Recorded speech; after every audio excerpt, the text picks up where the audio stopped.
Hello guys, in this video I am going to show you how to delete your Goodreads account. But first I just want to mention, don't forget to subscribe to my channel because at 10,000 subscribers I am going to show you my whole YouTube revenue statistics and growth strategy, how to make money online. So let's jump into it. First of all, open the application on your phone. Now tap on the more icon down below, which is the last option. Tap on Settings, click on Account Settings,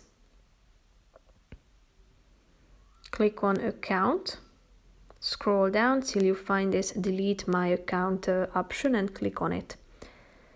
Now if you have read these small or brief parts, click on the last one saying Delete My Account and confirm it by tapping on the first button, yes, delete my account.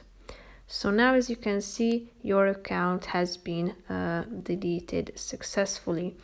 So that's pretty much it for this video. I hope you found it helpful. If you did, consider subscribing and see you in the next video. Bye bye.